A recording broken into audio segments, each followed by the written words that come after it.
tous et bienvenue dans cette nouvelle vidéo.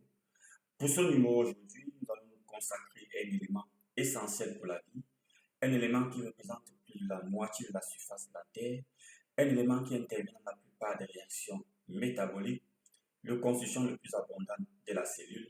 Il s'agit de l'eau. L'eau, élément essentiel et indispensable pour la vie. Sur ce, let's go!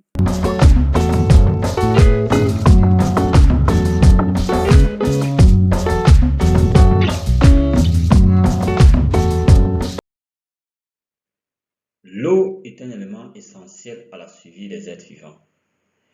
Elle représente environ 71% de la surface de la Terre, intervenant ainsi dans le cycle biogéochimique.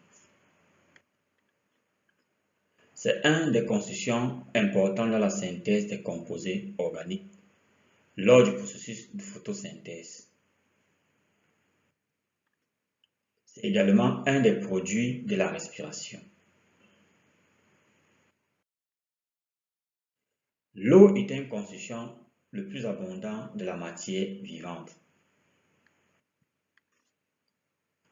Elle représente environ 60 à 85% du poids corporel, soit environ 50 litres chez l'homme.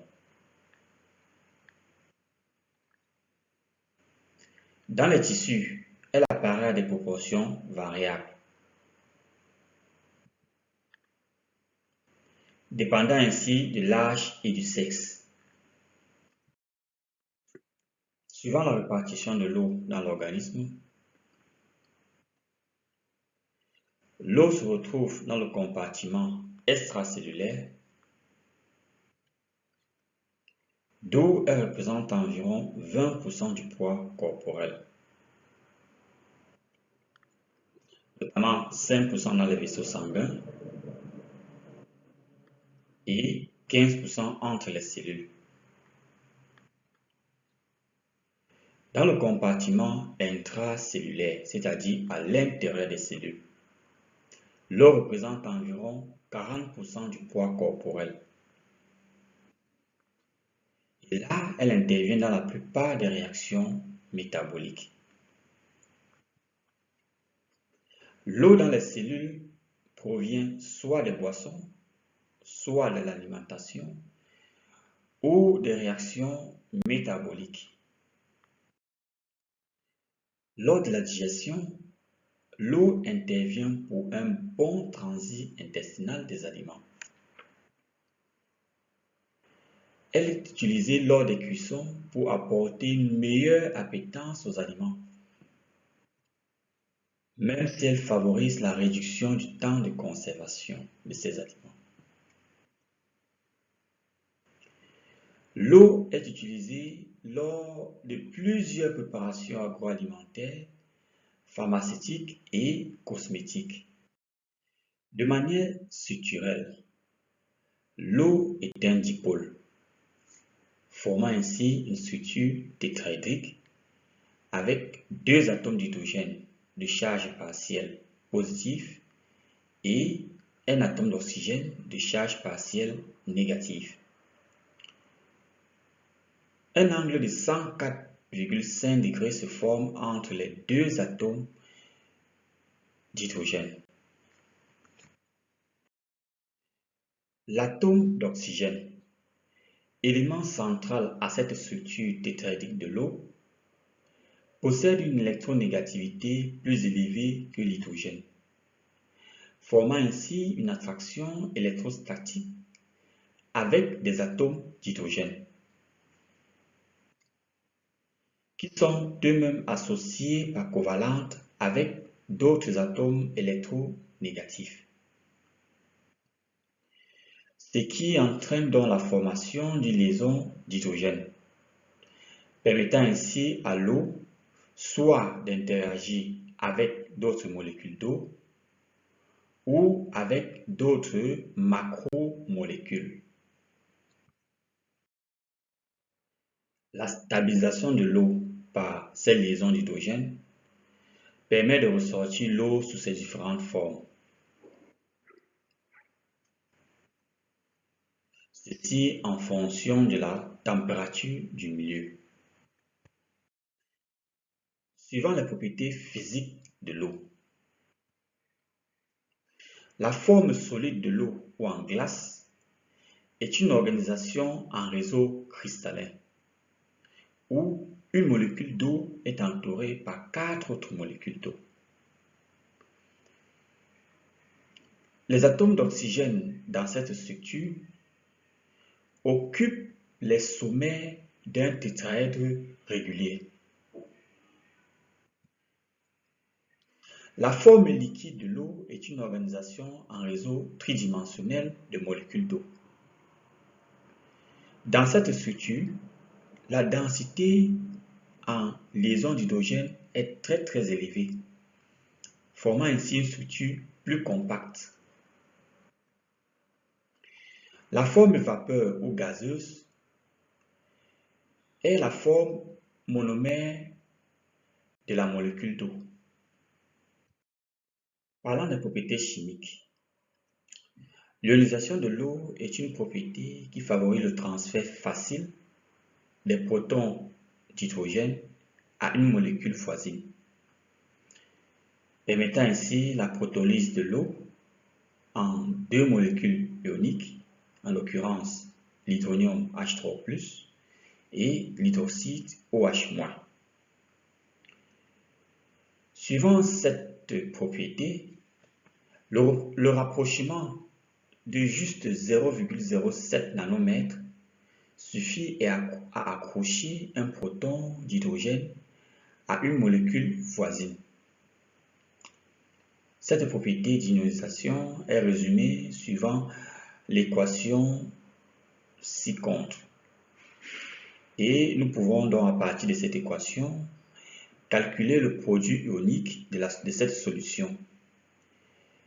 Le produit ionique est un paramètre permettant d'évaluer l'acidité ou la basicité d'une solution aqueuse. La valeur de ce produit ionique est d'environ 10 puissance moins 14 à 25 degrés Celsius. En solution aqueuse, l'eau peut interagir avec plusieurs solutés, permettant ainsi l'ionisation des liaisons covalentes fortement polarisées, issues de la fixation des protons. Une dissolution d'un solide ou une solvatation des ions avec apparition des couronnes hydratées autour des ions. Par ailleurs, l'eau peut également réagir avec les molécules amphiphiles. Les molécules amphiphiles sont des molécules possédant dans leur structure une partie hydrophile capable de réagir avec l'eau et une autre partie hydrophobe incapable de réagir avec l'eau. Parmi les molécules amphiphiles, nous avons les phospholipides, les sels biliaires et les savons, que nous verrons dans le chapitre des acides gras et des lipides. Ces molécules amphiphiles forment dans l'eau une structure appelée micelle qui possède une tête hydrophile et des queues hydrophobes. Une solution aqueuse est une solution dans laquelle l'eau est le solvant. Dans cette solution, le solvant et le soluté ont une action réciproque, c'est-à-dire pendant que l'eau réagit avec le soluté également peut réagir avec l'eau. Plusieurs grandeurs et unités permettent de définir une solution aqueuse. notamment la quantité de matière N ou nombre de moles, qui est la quantité de matière d'un système contenant autant d'entités élémentaires qu'il y a de carbone dans 12 grammes de carbone 12, soit environ 6,02 fois 10 puissance 23 atomes. Également, la molarité ou concentration molaire, qui est la quantité de matière divisée par le volume de la solution. Une autre grandeur est la molalité, qui est le nombre de moles divisé par la masse de la solution. La grandeur est la concentration massique, qui est la masse du soluté divisé par le volume de la solution.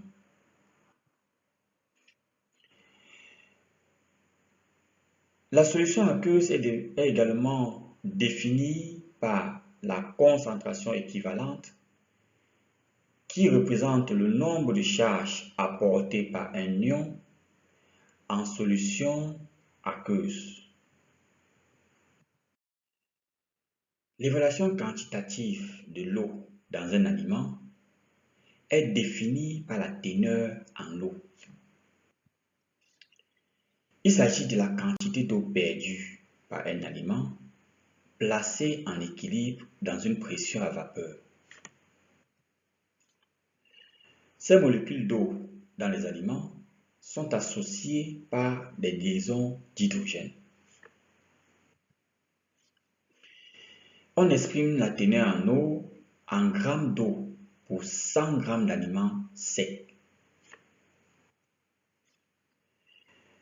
Évaluer la teneur en eau nous permet en biotechnologie de définir et déterminer les conditions optimales des opérations de récolte, séchage, stockage et transformation des aliments.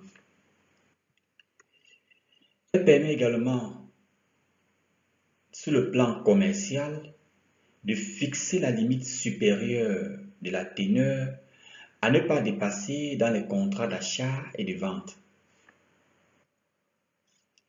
Sur le plan réglementaire, l'évaluation de la teneur en eau permet de fixer la limite en eau par la loi. L'évaluation de la teneur en eau permet d'avoir une idée sur la proportion en eau dans les différents aliments.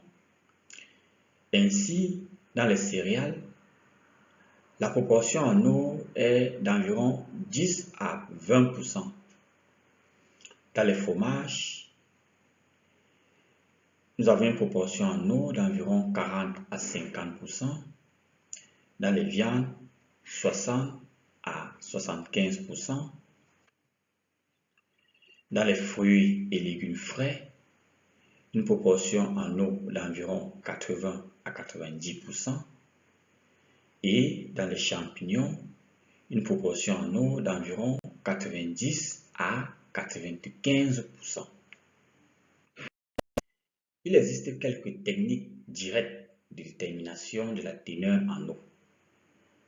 En l'occurrence, la dessiccation par évaporation à chaud ou à froid, l'entraînement azéotropique de l'eau par un solvant et la titration chimique par la méthode de Fischer. Nous n'entrerons pas en détail dans la définition de ces différentes techniques, car ces techniques font l'objet d'un très vaste programme en agroalimentaire.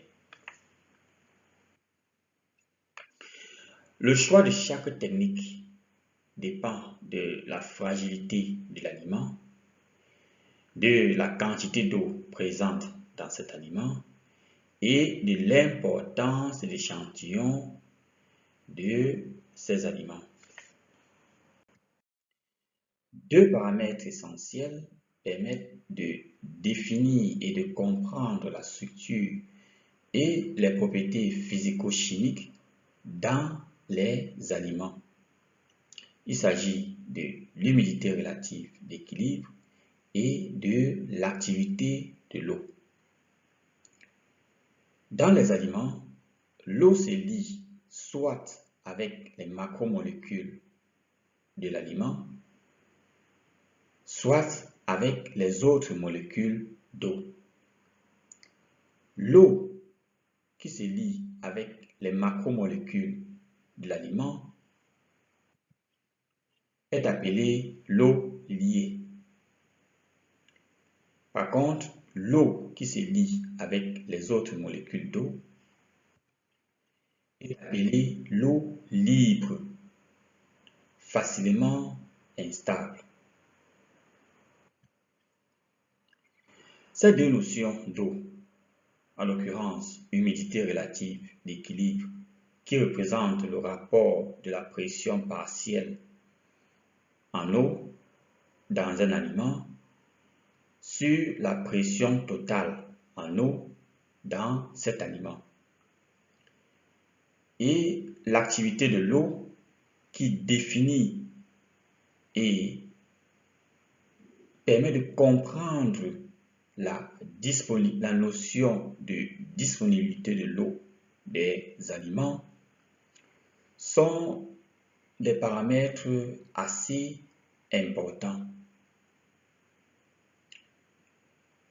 Ces paramètres permettent non seulement de définir la notion de disponibilité en eau, mais aussi de mesurer les propriétés fonctionnelles de l'eau dans les aliments. L'activité de l'eau a une influence remarquable sur l'oxydation des lipides,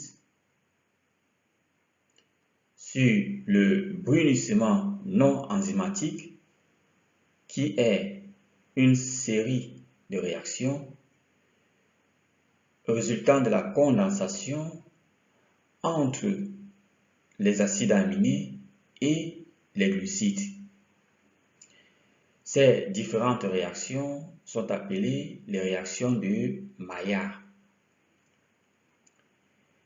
L'activité de l'eau a également une influence sur les réactions d'hydrolyse et sur le développement des micro-organismes dans les aliments. Le prochain chapitre sera consacré aux glucides et les propriétés physico-chimiques. Merci d'avoir regardé cette vidéo. Vos commentaires et appréciations sont attendus. Si vous avez aimé cette vidéo, cliquez sur j'aime, abonnez-vous massivement et surtout n'oubliez pas de cliquer la touche de notification pour ne rater aucune vidéo.